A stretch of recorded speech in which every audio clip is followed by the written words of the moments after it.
So yeah, we're here to talk about how companies need to be solving problems around security, privacy on the one side, data governance, data quality more holistically, and become more mature companies and de-risk their business over the course of the entire tech spectrum and across the tech stack. So what we're talking about is how the tools we're building here at Privado can help you do that, and how those tools fill a gap that companies either don't know exists or don't know how to fix. So over to you, Prashant, to continue the context.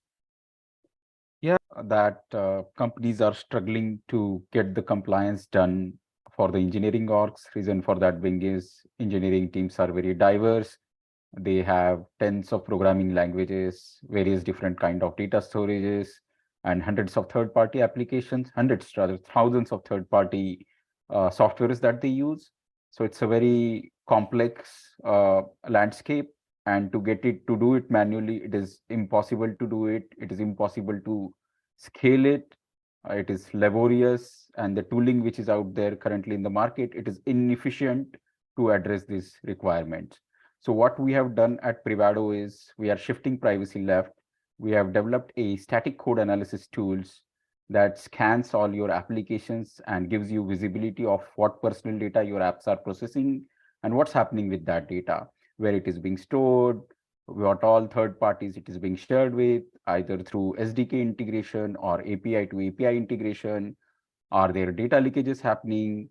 And we also allow you to write policies on top of it to prevent any kind of data leakage or misuse of data. Little bit about my background. I am engineer. I have more than 15 years of experience. I have worked for companies like Semantic, Pubmatic. My last employer was Pubmatic, the ad tech company. They are pioneers of real-time bidding technology. So I was with them for 14 years, where I developed large-scale distributed systems, which could serve billions of ads and process petabytes of data. And as you know that at the heart of ad tech is a data. Ad tech companies, they leverage a lot of personal data to show relevant contextual ads to the user. And when GDPR came into 2017-18, it had huge impact on the ad tech companies. That was my first exposure to privacy laws. And from that day onwards, I realized that this is going to have huge implication the way tech companies are collecting, processing, and using personal data for solving different business use cases. And yeah, here I am with my co-founders developing tools for privacy engineers for privacy compliance and data security use cases. Over to you, Nishan. Thank you, Prashant. So my name is Nishant Bajaria. I'm a recovering software engineer, product manager, eng lead, whatever you want to call it. I got into the privacy security space about more than a decade ago, and I'm an advisor to Privado. I've written a book on this topic. I'm an alumnus rather of several tech companies. And I am in this conversation more largely to improve the space, make life easier for engineers and product managers, make the platform safer for customers, and then make the entire process of policy enforcement more scalable and efficient for companies that depend upon customer data. So happy to be part of this project. Okay, so let me try and make a case on a slightly different level. When you go and buy a car, you don't have to install the seatbelt yourself. You don't have to install airbags yourself. When you buy a house, you don't have to personally make sure that the roof doesn't have a leak. You expect those capabilities to come in. What we have told engineers and as an industry over the last 10, 15 years is, here's your own custom bespoke tech stack. Here's the CI/CD pipeline. Here's the engagement model. Build something that will delight customers. These engineers then build capabilities that draw in lots of money. So you as a company or you as a service are in business because you have given your engineers autonomy. And now suddenly we're telling engineers, oh, but by the way, don't break any privacy laws, don't cause any security harms. So you have now suddenly doubled or tripled the responsibility on the engineer's shoulders without giving them any training. So what we're trying to talk about here is, how do you create these tools like code scanning, asset discovery in the background, so engineers can get smarter about security and privacy without having to worry about them all day long, so that they can focus on doing what they do best, which is building amazing products that makes your company money. So this is not about one product or one service. This is about a platform that includes privacy and security and data management considerations as part of the engineer's job without causing them additional burden. This is about keeping the best thing you have right now without also letting in the worst thing that could happen to you tomorrow. So think of it in that respect. So this is the customer angle. If you are sitting in the chief finance officer's team, if you're the chief legal officer, how do you understand this product? So that's the framework to think about it. Yeah, and just to add to what Nishant said, right? So uh, if you look at why compliance work often gets stalled is because of the competing business priorities. Engineers, they have their own goals which are aligned with the business. So they need to ship code fast and ship it on time. And often your compliance requirements, they kind of come in conflict with those business requirements and they end up taking backseat. So what you really need for developers or the engineering teams is a kind of lightweight tooling that engineers can use to take care of this peripheral compliance work without taxing the speed of delivering business value. And we should not look further, right? So security world has done it exceptionally well. So we just need to take a lift from security and replicate that for privacy. And that's what we are doing at Privado by building this tooling for engineers. Yeah. And just to add, Prashant makes a great point here. Just to add to that point, one thing that people often forget is these things are not static. Your code is not static. Engineers are submitting diffs every single day. They are generating logs every single day. They are building new credentials every single day. Access management patterns change every single day. And of course, the data footprint changes every single day. The number of apps introduced changes every single day. So you're picking up a theme here.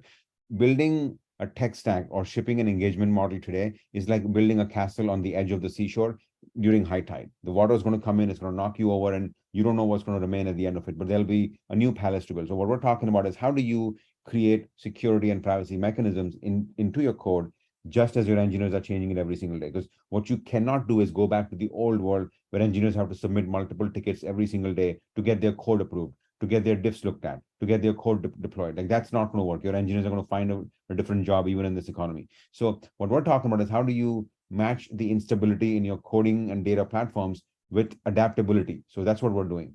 When you have instability, you need adaptability. You can't have instability and forcing people to be stable. That's not what engineers are paid to do. So my request here would be look at this tool as an engineering enablement tool, not just as a pure privacy or security tool. Yep, absolutely. They say that proof is in the pudding. So should we jump into demo? And the pudding is ready for the eating, and Prashant's going to give you a bit of a taste here. Yeah, I just couldn't let's resist. I was just finishing breakfast. I couldn't resist the analogy. let's get started. Yeah, so I'll just share my screen.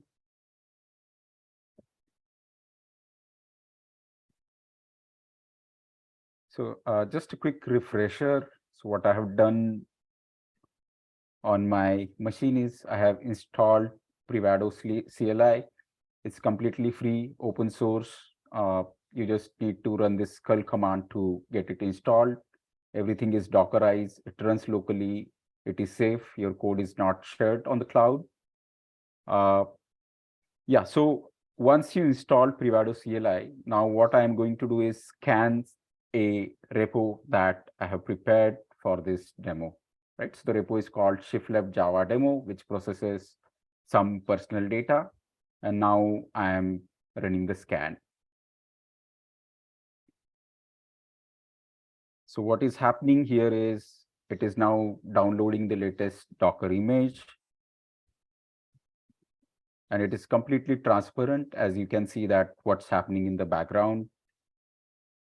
Yeah, so it has now started parsing the code. It is downloading the dependencies. Now it's running various different rules to identify sources, sinks.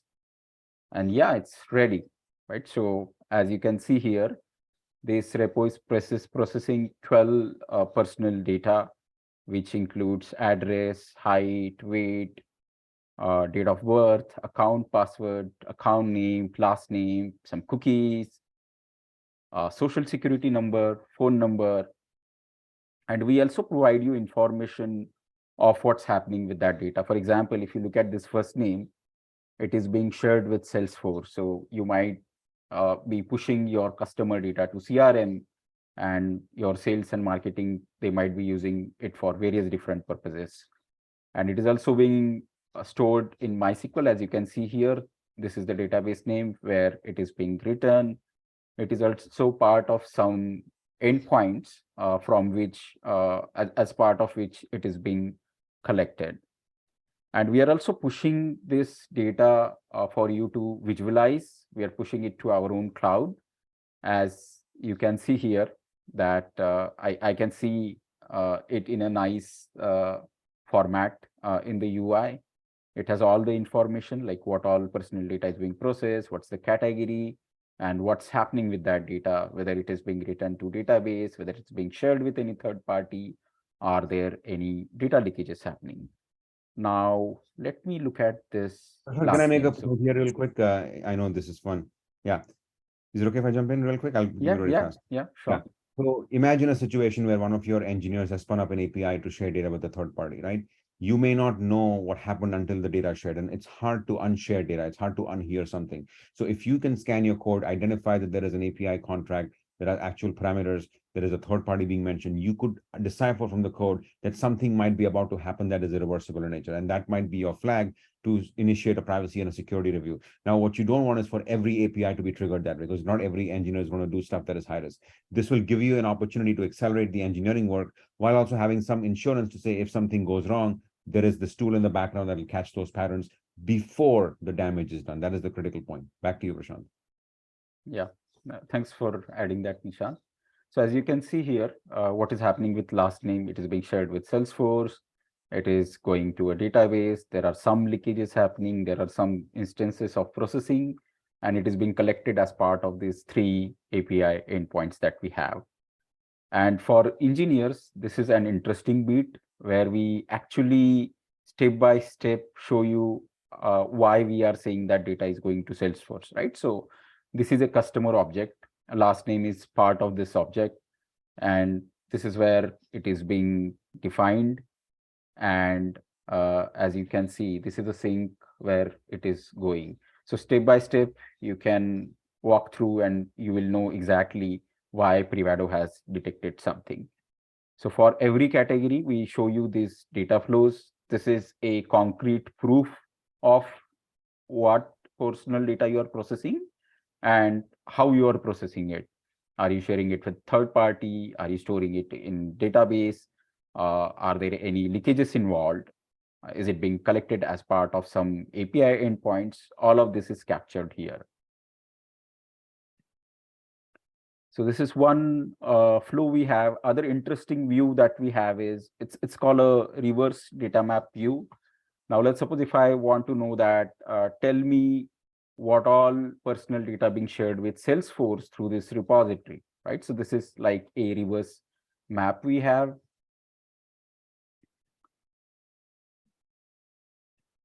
So here it is telling you that for Salesforce, we are sharing 9 data elements. And we have also created some issues out of it, right? So for all the leakages which are happening, this is like a very actionable insight or task for engineering teams. So when you lock personal data in the lock file, obviously it's a huge risk. If any person who is not authorized to access the personal data get hands on those locks, it's a huge privacy/security implications. Or imagine that there is some data breach and someone gets access to those logs, then there is potentially a huge risk of data breach happening through the log files. So Privado proactively identifies all these issues, and your engineers, they can review it one by one and quickly work on remediating this risk by ensuring that data is not being shared, is not being logged in a log file. Nishant, any comments so far? Yeah, I mean, one thing I want to call out is it's very hard to build lineage patterns. It's very hard to do that simply from a trust perspective, because now if you have to do this in a rush, if you have to do this because something bad has happened, or if you're doing it in the middle of an audit to prove that you are compliant, or if you have to do this when an enterprise customer says, okay, show me that you have controls in place in case something were to happen, it's very hard to do this on demand because of the volume of data, the number of lines of code, the number of tech stacks you have to deal with, right? So the only solution for you to do this right is to do it on an ongoing basis. It's a bit like, working out. You can't suddenly work out one fine morning and burn off all the calories you built over the last several years. What we're saying is eat that donut, eat that, whatever dessert comes to mind, but also have some broccoli and peas on the side. So this tool is like broccoli and peas. It tastes really good. I love broccoli, but it also means that you're balancing your diet a little bit, and making sure that you can do this on an ongoing basis means you are essentially building a sitemap. You're building a map. You're building a blueprint, and you will understand what your code stack looks like. But why this is important is if you want to make investment decisions, if you want to make decisions around mergers and acquisitions, you have a better sense of your tech stack's adaptability. So again, don't think of this as a privacy security tool only, but also try and understand exactly what this is doing for you. It is not just about de-risking security and privacy. It is about getting a better understanding of how data and tech stacks work in your company. It's like getting an MRI so that you understand how your body is functioning. So the case for this is self-evident, but we want everybody on the call to fully understand why this investment is so critical for your company, especially at an early stage, even in the middle stage or at the late stage, wherever you are in your stage of growth.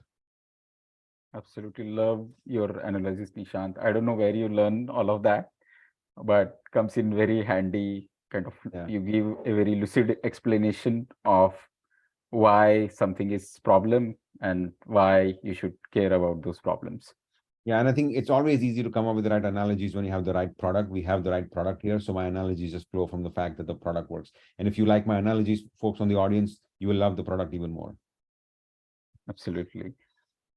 So now let's jump onto the most exciting part of it. So now what we have seen so far is how Privado can give you that visibility of what personal data your applications are processing and what's happening with that data. Is it going to third-party databases? Is there any data leakage happening? But the most crucial piece is how do we prevent something from happening? That's where policy as code comes into picture. Now I'll let Nishant very quickly talk about policy as code. I know Nishant, this is favorite topic of Nishant, and he speaks very passionately about this. Yeah. My apologies. Friday morning notifications don't quiet down just because I use analogies. So apologies for that. I think policy as code is very important because the tech sector is very, very good at coming up with the right slogans. And I think the slogan I heard a lot 10 years ago was privacy by design. Then I heard shift left. I think those phrases were great for that time. But what we have to recognize is that just embedding privacy into data is not sufficient. Just shifting left is not sufficient. Making sure that you have left to right coverage is more important, both left to right and up and down. So what we're basically saying is the moment engineers write code, they could be writing code about UI design, they could be writing code about data, they could be writing code about spinning up new availability zones, making trade-offs between latency and consistency. In all of those cases, you want to make sure the policy follows the code and the code follows the policy on an ongoing basis. Because what you want is you want to know what data you have, where you have it, how it got there, right? That's what categorization is all about. You want to make sure that you build policies that reflect your company's risk appetite and compliance commitments. You want to make sure that the two continuously inform each other. So this is a mechanism that will let you adapt your code to the policy and your policy to the code on an ongoing continuous basis. And also, every so often, there is nothing stopping you from picking up the most egregious consequential examples and coaching your engineers saying, hey, here are the things you want to be careful of. Because even with a tool like this one, I'm sure there is an ingenious engineer sitting somewhere in your office, and she's coming up with the next big idea that may not be caught. So this is about improving your privacy protection compliance mechanism. That's step number one. Second, helping grow and mature and scale your company. But third, upskill your engineers and give them something more interesting to learn so that when they decide, do I stay with this company, do I move to a different company, they will see working on your tech stack as an investment in their career as well. So this is about protecting from privacy mistakes, scaling your infrastructure, becoming mature as a company, and third, building loyalty among your engineers. So think of it in that respect. So policy as code and code as policy is a major attitude change. I'm not suggesting any of you don't know how to do it, but this is the first time a tool and a platform offers that right off the bat. Great. So let's get started. Let's dive deep.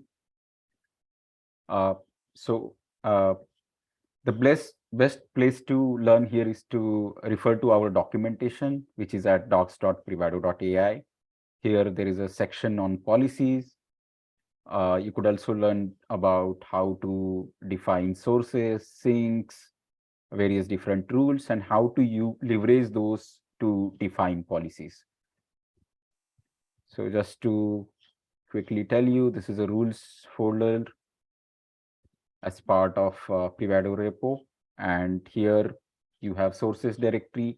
So this is a data dictionary for personal data. If you open it, you will see how personal rules for personal data are defined. So for example, let's take an example of phone number, right? So this is a unique ID, there is a name, category. This is the pattern that we use to detect variables associated with phone number. And you could also have some tags that you could use to do some filtering on top of it. So these are sources. Now there are sinks. Sinks are categorized into various different buckets. You have sinks for storages. As you can see here, we support various different kind of common popular data storages, your SQL, NoSQL, your cloud storages like S3 buckets, and so on and so forth. So here you have rules for that. Then you have rules for third parties. So here again, one could have API to API integration, or one could directly use SDKs provided by the third parties. So here you can see that we support bunch of third parties. And let me take example of Salesforce, right? So yeah, so this is how the rules are defined for Salesforce. So these are defined by doing analysis of Salesforce Java SDK. So again, ID is third parties dot SDK dot unique identifier for that third party name. If you know the domain, you can put the domain, and there is this pattern which is derived by doing analysis of the Salesforce SDK. So these are building blocks of the policies. It is very important to understand those because they come in handy to write very effective policies for your organization. Now let's look at the policies section, right? So this is where all the action is happening. And again, going back to the documentation, it has some good example of how to define policies, and at least a couple of scenarios we have listed. So let's take one example, right? So nowadays, people are concerned about ethical AI, right? So they want to ensure that there are no biases in your machine learning / AI models, right? And biases can come if you start using race, ethnicity, nationality related data in your machine learning models, right? So there could be policy that says that, hey, no matter what, you cannot use ethnicity, race / nationality data in when you're developing your machine learning model. So you could have a policy like that. One other common example could be business intelligence dashboards are very common, very popular. So typically your engineering team will have some data storage, and your business analysts, they will use tools like Tableau to kind of access that data storage and generate some interesting reports on top of it. And this we have seen across our customers that companies are very concerned, analysts getting access to sensitive / personal data. So you could have a policy like that, which says that, hey, you do not expose any personal data as part of my BI reports. Now let's discuss the building block of policy. As you can see here, there is a ID which defines uniquely defines that specific policy. Typical format is policy dot either allow or deny dot category, which could be your third party or storages or processing. There are some broad categories we have defined, and it is usually tied to the high level categorization you see here, like for sinks,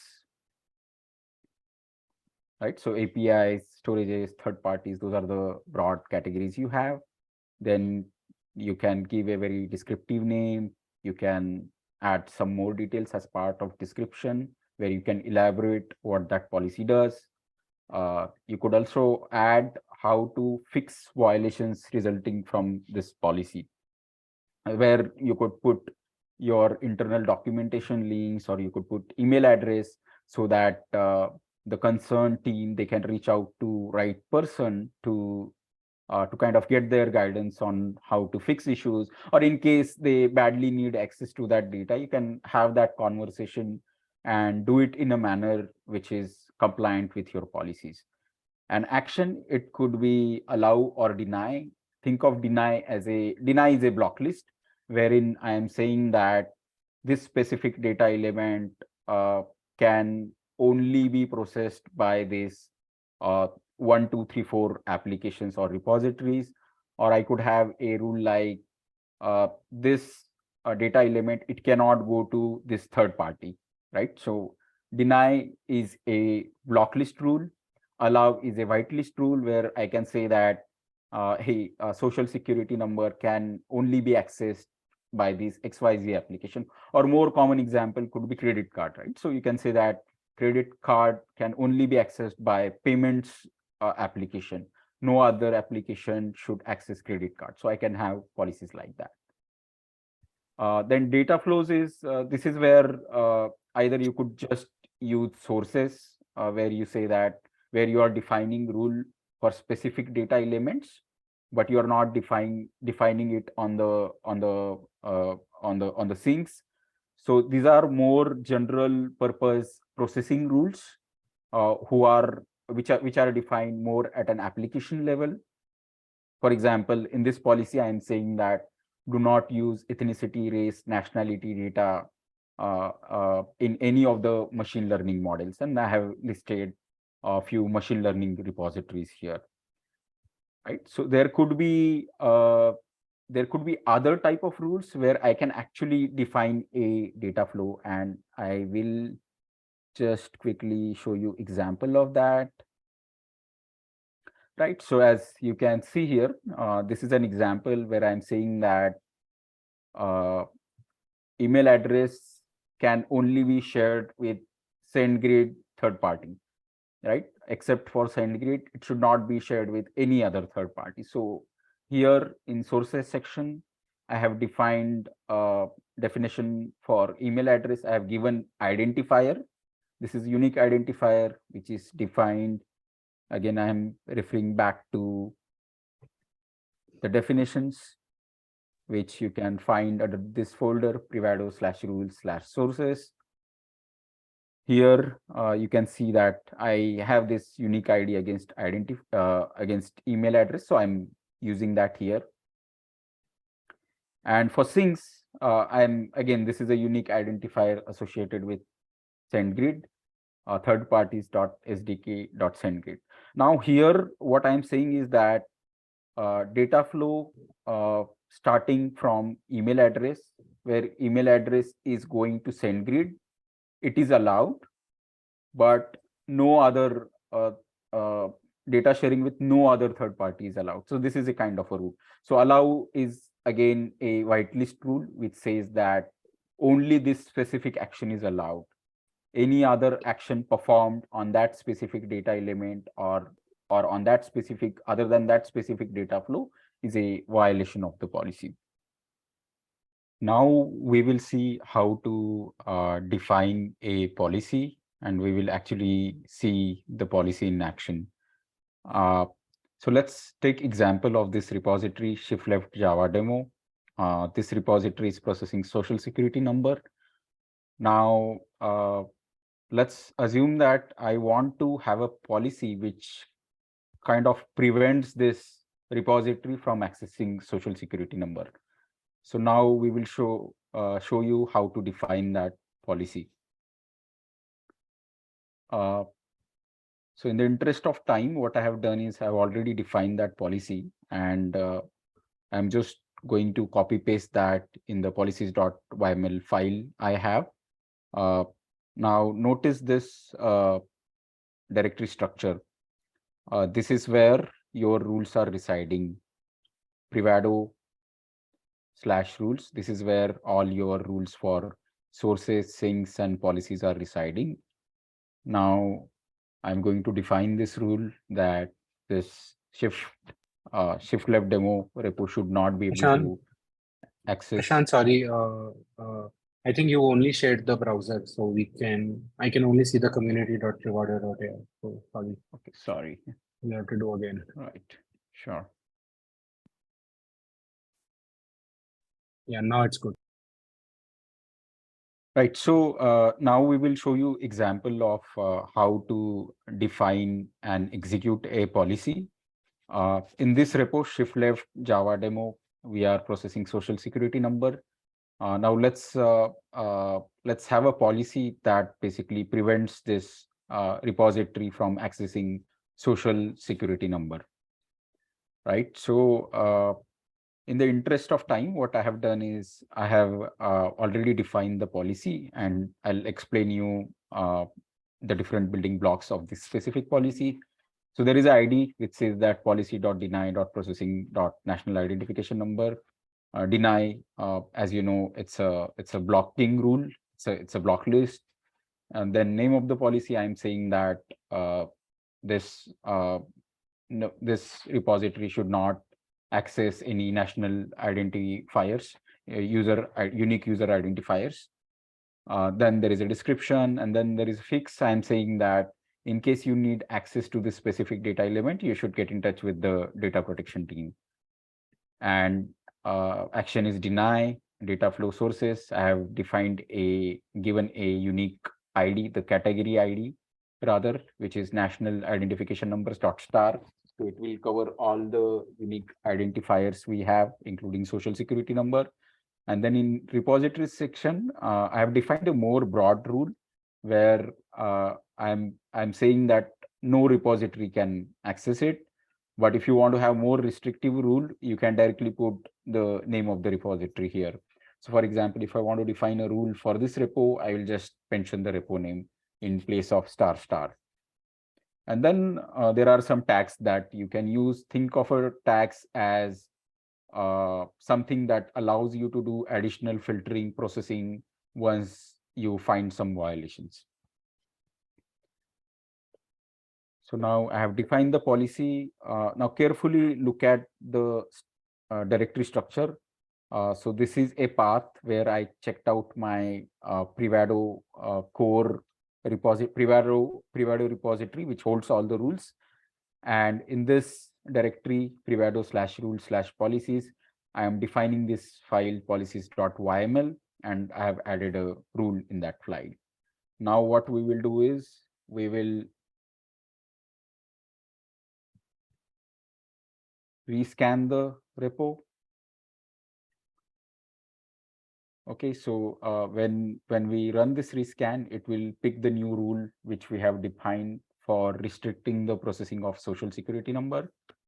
Now I'm just rerunning the scan. It is asking me if I should overwrite the result. Yes, I want the scan to overwrite the results. Now the scanning has begun. It has downloaded the latest Docker image. Now it is parsing the code, and results would be available in few seconds. Now the different rules are running in the background. The last step is results are being uploaded to cloud. So as you can see here, the whole process is done.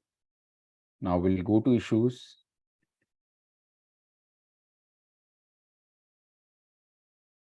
And there are two type of issues. One is a threat kind of issues, which covers all your common type of data leakages. Others are more compliance rules, which are very, very org specific. For example, in this case, I have defined a policy which says that social security number cannot be processed by any application, right? So as you can see here, it has detected that there is a violation of the policy, as this repository, as you saw here, it is processing the social security number. So this customer object is there, and as you can see, there is a social security number variable inside that class. And our policy is successfully executed. So this is how it works. So anytime developer commits a code, we whatever findings are, we evaluate those findings against the policies that you are defining, and all the violations are then surfaced back to the UI. This could also go as part of your CI/CD pipeline. In your CI/CD pipeline, you can actually configure a setting to kind of fail the pipeline in case there are policy violations. So this was very quick example of one type of a policy. But as we saw previously, we could have multiple different type of policies. For example, I can have a policy that says that that whitelists processing of some personal data to specific repositories or applications. For example, here I'm saying that password can only be accessed by accounts API, and it does make sense, right? Because accounts API is the one which integrates with your web applications and mobile applications, and that's where you're kind of authenticating the user and generating the tokens. No other repository should be able to access password information. Then there could be other type of rules which are based on sharing, right? So I could have a rule like, hey, your phone number should not be shared with any third party, right? So this is more broader generic rule I have defined here, where I am saying that phone number sharing with any type of third parties through SDK is not allowed. So this is more broader rule, but if you want to have a specific rule, let's suppose if I want to have a rule for Salesforce, then here I can put that specific identifier against Salesforce, which would be third parties.sdk.salesforce.star.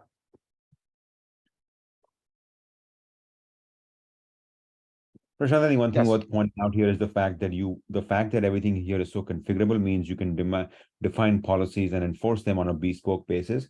Just as engineers have been given bespoke tech stacks and CI/CD pipelines and actual deployment processes, we are also trying to give them flexibility when it comes to privacy, compliance, security enforcement. Because you can do this at scale, but you can also configure it on individual use cases. Again, the goal is how do you embed privacy, security controls in the code without slowing the engineers down. So you can have the policies defined elsewhere. And if the policy turns out to be under control, there is no need to ever bother the engineer. So this is about not just doing the right privacy, but doing privacy right as well. Yeah, right. That's a good call out, Nishant. Yeah, and this gives you a greater flexibility on control, as you saw that you can use different permutations and combinations to enforce your policies. You can define policies at data element level. You can define policies at data flow level. You can define policies on repository level. You can define, you can have whitelist policy. You can have block list policy. So this gives you a very great flexibility and control over how you want your policies to function.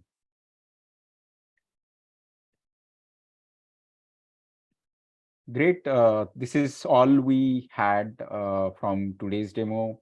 I think we have covered what Privado does, why shifting privacy left is important, why it makes sense to integrate this tooling into your CI/CD software development lifecycle processes so that you get better control. You can take more proactive approach in identifying and mitigating risks.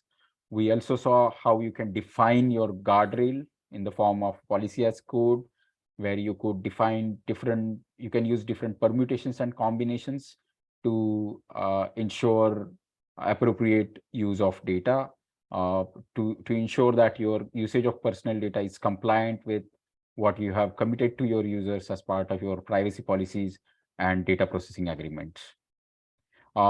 So I'll pass it on to Nishant for his closing thoughts. Yeah. My closing thoughts are empower engineers and embed privacy into code and enforce policies at scale. That's what this is about. And I feel like the tool is great, but we also need support from people who can benefit from this tool, because our goal is to make it even better, make it more adaptable, make it more comprehensive, make it more coverage centric. So your use cases and the tool's capabilities together will form a great combination. So that's what we're talking here. Back to you, Prashant. Great, Nishant. So yeah, so it was great first demo session we are conducting as part of this series. We will be coming up with more demo recordings for the benefit of all of you, where we'll be discussing different use cases and how one can integrate these toolings into your software development lifecycle to be more proactive and to ensure that you're doing what is right for your customers. Thank you.